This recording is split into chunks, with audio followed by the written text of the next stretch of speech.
dalam negara. Yang kedua, jangan pernah berikan ruang kepada kelompok fundamentalis di media-media resmi mainstream tingkat nasional.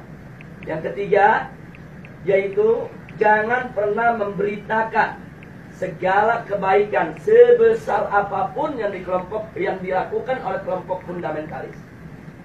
Yang berikutnya, setiap kesalahan sekecil apapun yang dilakukan oleh kelompok fundamentalis harus diviralkan, harus disebarluaskan, dan harus diulang-ulang. Nah, supaya itu melekat di hati masyarakat bahwa mereka adalah orang-orang yang tidak layak untuk diberikan tempat di kita punya negeri atau di negeri Islam.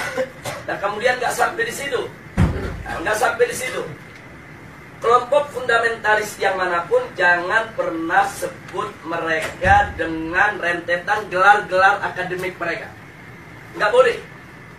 Apakah itu gelar-gelar kehormatan di tengah masyarakat atau gelar akademik, profesor, doktor, dan lain sebagainya. Jangan. Cukup sebut namanya aja untuk mengopinikan di masyarakat bahwa kelompok fundamentalis itu kuper, bodoh, tidak berpendidikan, tidak punya gelar, nggak ngerti dunia akademik, dan seterusnya. Jadi cukup sebut nama mereka, tidak perlu diberikan embel-embel yang lainnya. Nah, kemudian nggak sampai di situ. Jadi masih banyak lagi yang mereka lakukan. Apa yang kita alami saat ini di kita punya negeri.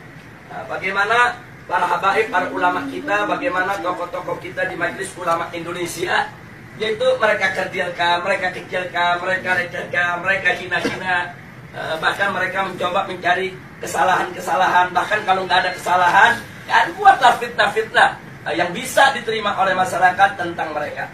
Dan ini akan mereka lakukan terus. Jadi artinya bagaimana cara menghabisi kelompok fundamentalis? Satu, kerdilkan mereka. Dua, jauhkan mereka dari masyarakat. Kemudian ketiga, yaitu bidik daripada para tokohnya. Kalau bisa dirangkul, dirangkul. Kalau nggak bisa dirangkul, dipukul. Bisa dipeluk, dipeluk. Nggak bisa dipeluk, digebuk. Nah, jadi ini yang mereka lakukan.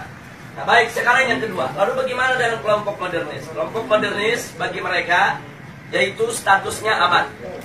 Bagi mereka statusnya aman. Nah, aman.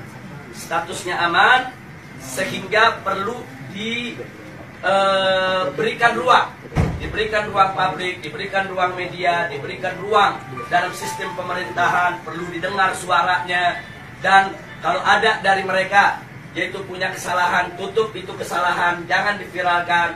Kalau mereka melakukan kebaikan sekecil apapun kebaikan, maka itu harus diviralkan dan harus disebarluaskan. Dan penyebutan nama mereka harus lengkap dengan segala macam rentetan gelarnya, gelar kehormatannya, dan seterusnya, dan seterusnya. Jadi posisi mereka dianggap aman. Nah, kemudian yang ketiga, kelompok liberalis. Kelompok ini mereka berikan status sangat aman. Nah, kenapa diberikan status sangat aman? Karena kelompok ini bukan hanya sekedar dianggap kawan, tapi sudah dianggap sebagai antek. Beda kawan dengan antek. Kalau modernis itu masih kawan barat, tapi kalau sudah liberalis itu antek barat. Nah, jadi mereka sudah tidak ada nilai kritis sama sekali. Nah, tapi justru kelompok ini yang mereka besarkan. Kelompok ini harus dibesarkan di seluruh negeri-negeri Islam. Jadi bagaimana caranya kelompok ini bisa berkembang? Berikan ruang, berikan finansial, berikan tempat, berikan kesempatan di media, di TV, di radio, di surat kabar, dan lain sebagainya. Kemudian pendapat-pendapat mereka viralkan, seolah-olah itu merupakan pendapat daripada masyarakat Islam internasional, dan seterusnya. Dan libatkan mereka, undang mereka kalau ada konferensi-konferensi internasional di mana saja, untuk lebih memantapkan posisi mereka di tengah masyarakat. Dan kalau mereka punya kejelekan, sejelek apapun, sebesar apapun, yaitu supaya disembunyikan. Jadi jangan kaget kalau tokoh-tokoh liberal di Indonesia ada di antara mereka yang menghamili sekretarisnya, yang memperkosa pegawainya, tidak pernah muncul di media. Jadi semua harus ditutup, tidak boleh. Tapi kalau mereka melakukan kebaikan sekecil apapun, maka kebaikan itu harus terus, yaitu dieksplorasi untuk kemudian diviralkan, disebarluaskan ke mana-mana. Nah, ini maka itu disebut ini kelompok status sangat aman. Yang terakhir, yang tradisionalis, kelompok ini masih diberikan status waspada. Loh, kenapa dikatakan waspada? Sebab kelompok ini, walaupun mereka bukan fundamentalis, tapi memiliki 3 ciri yang sama dengan fundamentalis. Sehingga kelompok ini harus diwaspadai. Kalau kelompok ini tidak dijaga, maka nanti kelompok ini setiap saat bisa berubah menjadi fundamentalis. Nah, maka itu usul mereka, kelompok yang keempat ini dijaga. Nah, maksudnya dijaga bagaimana? 1, jangan kasih mereka berdekatan dengan kelompok fundamentalis. Sebab kalau kelompok tradisionalis dengan kelompok fundamentalis duduk bareng satu meja, satu kursi, mereka diskusi, maka kelompok tradisionalis berpotensi besar untuk berubah menjadi fundamentalis. Karena perbedaan mereka cuma sedikit, perbedaan definisi ta'rif ad-demokratiyah. Itu aja yang mereka berbeda. Tapi dalam soal dukungan terhadap tatbikus syariah, dukungan terhadap igamatul khilafah, dukungan terhadap sikap kritis terhadap barat, sama. Nggak ada beda antara fundamentalis dengan tradisionalis. Mereka hanya berbeda di dalam mendefinisikan demokrasi. Yang satu mendefinisikan ya demokrasi bertentangan dengan hukum Allah sehingga harus ditangkal sama sekali. Yang satu lagi melihat bahwa demokrasi itu hanya satu cara yang kalau dibawa ke dalam ajaran Islam dia bisa Islami, kalau tidak, kalau dikeluarkan dari ajaran Islam dia bisa bertentangan dengan ajaran Islam. Hanya ini saja berbeda. Nah, kalau mereka duduk bareng, diskusi, maka kelompok tradisionalis berpotensi besar berubah menjadi fundamentalis menurut mereka, menurut Rand Corporation. Maka itu fundamentalis dan tradisionalis tidak boleh bersentuhan, harus dijauhkan, bahkan harus diadu domba. Nah, ini yang terjadi di Indonesia saat ini. Bagaimana supaya dua kelompok ini diadu domba? Nah, kenapa ini yang harus diadu domba? Karena kelompok fundamentalis dan tradisionalis ini yang pengikutnya paling banyak. Kalau yang namanya modernis, kelompoknya tidak seberapa. Modernis dalam pengertian Rand Corporation. Apalagi liberalis. Mereka nggak seberapa. Mereka punya basis massa. Kita bicara basis massa akar rumput. Nah, yang memiliki basis massa akar rumput yang sangat kuat hanya kelompok fundamentalis dan kelompok tradisionalis. Maka itu kalau ini bersatu, ini akan menjadi satu kekuatan umat Islam yang maha dahsyat, yang bisa merontokkan kekuatan mereka, sehingga mereka akan melakukan berbagai macam upaya bagaimana dua kekuatan ini untuk tidak bersatu. Nah, itulah sebabnya aksi 212 di mata mereka ini merupakan persatuan antara fundamentalis dan tradisionalis. Dan mereka sangat panik, mereka sangat kalap, karena yang masuk dalam aksi 212 itu dari semua elemen umat Islam. Apapun organisasinya, apapun partai politiknya, apapun mazhab pemikirannya, mereka datang, mereka tidak tanya Anda NU, Anda Muhammadiyah, Anda FPI, enggak. Mereka nggak nanya Anda P3, Anda PKS, Anda PKB, enggak. Mereka nggak nanya. Mereka nggak nanya mazhab, Anda Syafi'i, Anda Hambali, Anda enggak.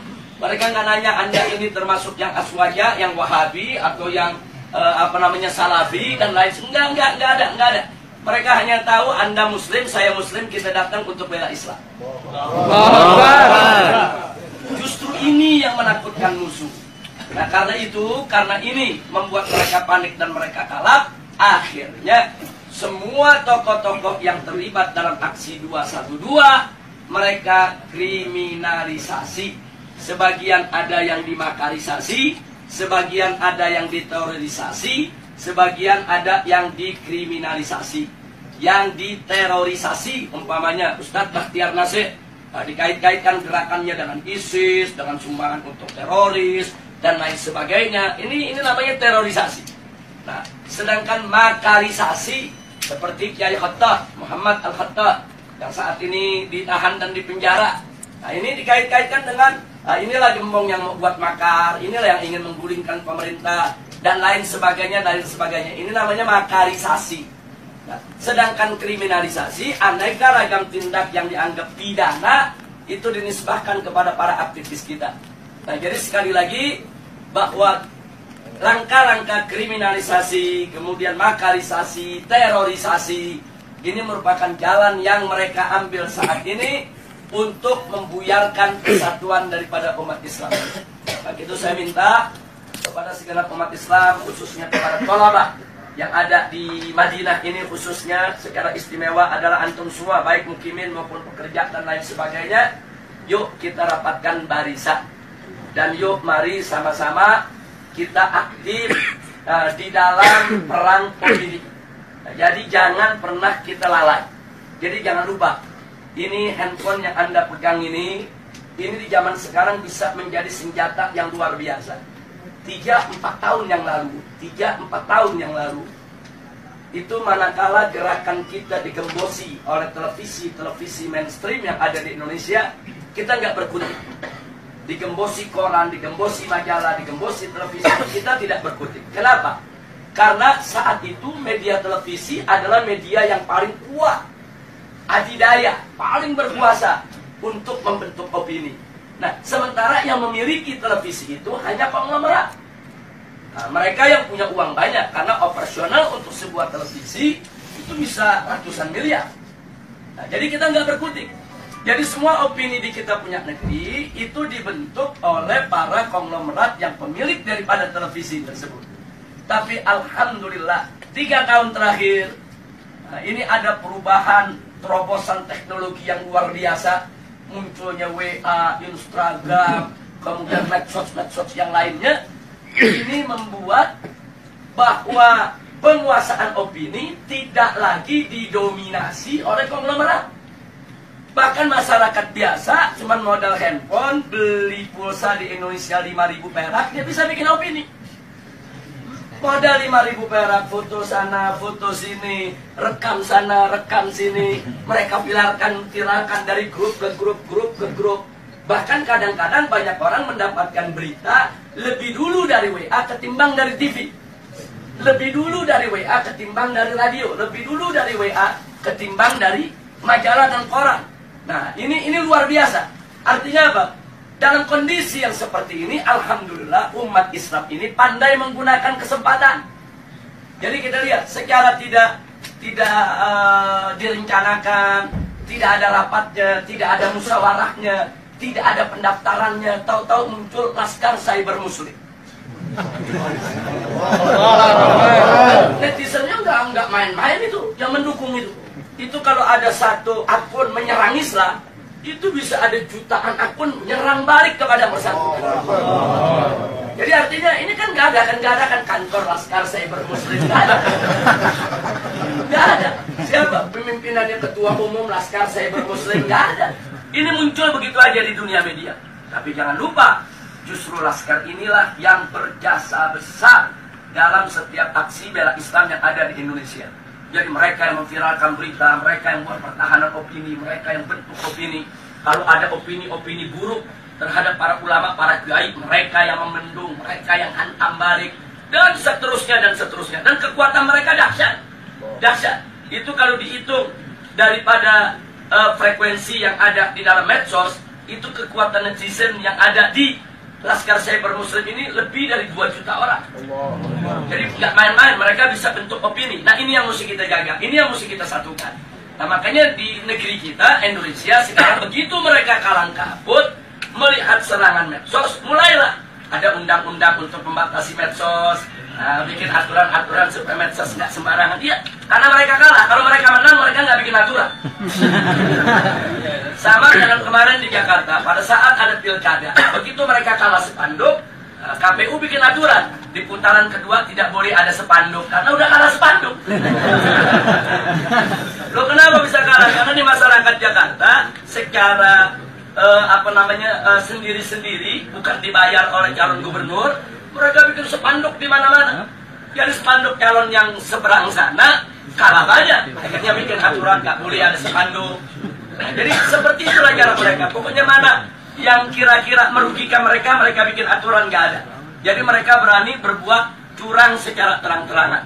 Jadi kalau pilpres sebelumnya ada serangan fajar, kemarin ini saya sebut bukan serangan fajar, tapi serangan barbar. Loh, kenapa saya sebut serangan barbar? Mereka nggak tanggung-tanggung nyerangnya pagi, siang, sore, malam, terang-terangan. Di Jakarta ada hujan sembako banjir duit luar biasa. Nah, jadi memang itu peristiwa luar biasa, tapi alhamdulillah Rabbuna yansurul muslimin. Amin. Muslimin di Indonesia, walhamdulillah ala barakatillah subhanahu wa ta'ala.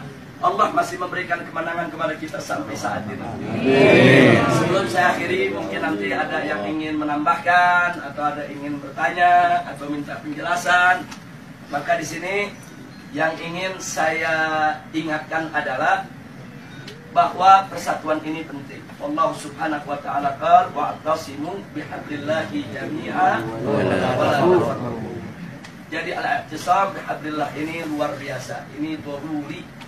Jadi kita harus bersatu dalam iman, bersatu dalam Islam, bersatu dalam ihsan, bersatu di dalam penegakan hukum Allah subhanahu wa ta'ala. Wala tafarraqu, dan jangan sekali-kali kamu bercerai. Jangan lupa bahwa persatuan itu bukan hanya sekedar sumber kekuatan, tapi persatuan itu juga merupakan sumber pertolongan Allah. Di mana kita tahu An-Nabi alaihi salatu wassalam alaikum bil jamaah fa inna yadallahi ma'al jamaah. Jadi wajib atas kamu sekalian, yaitu berjamaah, bersatu, bersaudara, yaitu berjuang bersama. Nah, kenapa? Karena memang pertolongan Allah itu ada pada kebersamaan. Jadi pada saat kita bersama, kita bersatu, nggak usah khawatir, segala kesulitan akan menjadi mudah. Kenapa? Karena di situ ada keberkahan, di situ ada pertolongan Allah subhanahu wa ta'ala. Dan kalau Allah sudah menolong, tidak ada satu kekuatan pun yang bisa menghalanginya. Nah, saya berbagi pengalaman sedikit sebelum saya akhiri. Pada aksi bela Islam yang pertama, kita tidak ada gangguan. Tidak ada gangguan dari aparat, tidak ada gangguan dari pemerintah, karena itu merupakan aksi bela Islam pertama yang mereka nggak sangka jumlah yang akan datang. Jadi begitu itu digelar dengan mudah, tanpa halangan, tanpa gangguan, yang hadir antara 300 sampai 400-an ribu, mendatangi reskrim Mabes Polri, tapi justru setelah itu pemerintah jadi waspada. Begitu kita umumkan aksi bela Islam 2, mulailah gangguan-gangguan datang. Jadi mereka hadang, mereka halangi, mereka gembosi, menjelang daripada aksi 4.11. Tapi ternyata penggembosan itu gagal. Jadi walaupun mereka gembosi, tapi pada akhirnya aksi 4.11 itu dihadiri tidak kurang hampir 4 juta orang, 3,5 juta ya. Nah, jadi perhitungan itu dihitung dengan per meter daripada lokasi, 1 meter itu berapa orang, bisa ditempati oleh manusia, kemudian panjang itu berapa, lebar berapa, tempat-tempat lokasi yang diisi berapa. Jadi perhitungannya sangat matematis. Perhitungannya sangat matematis. Nah, kemudian setelah 4.11 digelar, ternyata memang umat yang datang begitu banyak, pemerintah lebih berhati-hati. Begitu diumumkan 212, mereka mulai secara terang-terangan melarang. Waktu 4.11 masih nggak terang-terangan, masih himbauan-himbauan. Tapi begitu 212, jelas-jelas mereka melakukan larangan, bahkan teror dan intimidasi. Jadi pesantren-pesantren didatangi, kiai-kiai didatangi, dibujuk, dirayu supaya tidak turun dengan berbagai macam iming-iming. Dan kalau yang nggak mau, tetap mau turun juga, mereka teror, mereka intimidasi, mereka takut-takuti dan lain sebagainya. Bahkan perusahaan bis di mana-mana, khususnya Jakarta, Sumatera, itu diteror, diancam akan dicabut. Mereka punya lisensi, mereka punya izin trayek, kalau mereka berani mengangkut umat Islam ke Jakarta. Jadi sudah digembosi habis-habisan. Secara logika 212 gagal. Jadi besok aksi 212 malam ini saya dan kawan-kawan masih berkumpul dengan Ustaz Bakhtiar Nasir, Ustaz Zaitun Rasmin, kemudian juga dengan kawan-kawan dari MUI, kawan-kawan dari FUI, dan seterusnya. Kita saat itu melihat tekanan-tekanan yang begitu hebat. Secara logika besok ini separuh dari 4.11 saja udah hebat. Separuh dari 4.11 saja udah hebat. Jangankan separuh, bisa 1 Monas saja udah cukup.